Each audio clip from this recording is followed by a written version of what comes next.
Hello मेरे प्यारे दोस्तों, आप सभी को मेरी यूट्यूब चैनल कहानी का खजाना में स्वागत करती हूँ। आई होप आप सभी लोग खुश होंगे, स्वस्थ होंगे। चलिए दोस्तों, आज आप सबको मैं एक नई कहानी सुनाती हूँ। मेरे पति की मौत एक सड़क हादसे में हो गई। तब मेरी बेटी सिर्फ 2 महीने की थी। पति की मौत के बाद तो मुझे उनकी नौकरी मिल गई। मेरी बेटी की देखभाल मेरे मम्मी पापा ही करते थे, क्योंकि ससुराल में कोई नहीं था। मैं अब केवल 21 साल की एक जवान औरत थी, जो अब एक बच्चे की विधवा माँ भी हूँ। काम में व्यस्त होने के बाद मैंने पूरी तरह से अपने आप को संभाल लिया।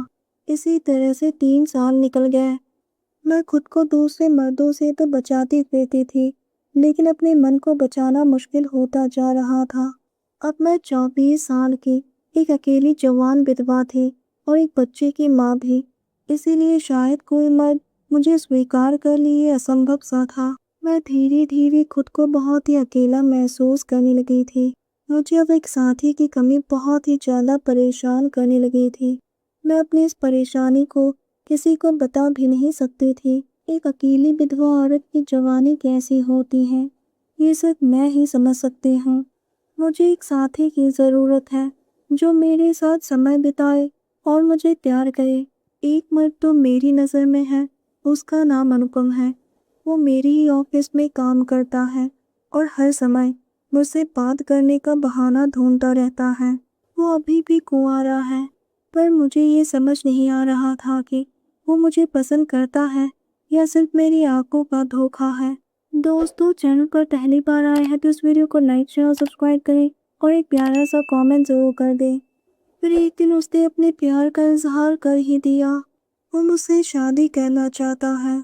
मैं भी उससे शादी करना चाहती थी, लेकिन सबसे बड़ी मुसीबत ये थी कि वो दूसरी जात का था और छोटे शहर से होने की वजह से आज भी हमारे समाज में औरतों की दूसरी शादी पसंद नहीं की जाती है। मैं चाहती थी कि वो मेरा हाथ थामे, पर समाज और जात की मजबूरी थी, जिसकी वजह से मैं उससे थोड़ा दूर रहती थी, क्योंकि मुझे डर था कहीं कोई गड़बड़ी ना हो जाए। अनुपम बहुत ही समझदार था। मेरे चाहने या ना चाहने से उसे कोई फर्क ही नहीं पड़ता था। मैं रोज उससे ऑफिस में मिलती थी और अपने दुख सुख उससे बात लिया करती थी। मैं उसके सामने कमज़ोर पड़ने लगती हूँ। जब वो कहता है कि वो मुझसे प्यार करता है, तो मेरी आंखों में आंसू आ जाते हैं। मुझे तो बस उसके सीने से लिपट जाने का मन करता है। फिर मैंने भी अपने आप को समझाया कि जो होगा देखा जाएगा। अब खुद को संभालना मुश्किल हो रहा था। मैं अनुपम के साथ पहले से ज़्यादा बातें करने लगी। अनुपम एक दिन मुझे अपने घर ले गया। चाय पीते हुए हम दोनों बातें कर रहे थे। उसने मेरा हाथ पकड़ लिया। हमारे होठ आपस में टकरा गए और हम दोनों बहुत ही करीब आ गए। इतने करीब कि एक दूसरे को संभाल नहीं पाए और एक दूसरे की ज़रूरत को मिटाने लगे। मेरी मीठी सी कराहने की आवाज़ कमरे में गूंज रही थी। अनुपम तो जुनूनी हो गया था। मैंने अपनी आंखें बंद कर ली और मैं उस पल को महसूस करने लगी, जो बहुत ही खूबसूरत और प्यारा अनुभव था। उसने मेरे माथे को चूमते हुए कहा, तुमने मेरे प्यार को स्वीकार करके मुझे वो खुशी दी जिसका मैं कभी भुला नहीं पाऊंगा। अब तो तुम मुझसे शादी करोगी ना? मैंने हाँ में सर हिला दिया। उसके बाद मैं अपने घर आ गई।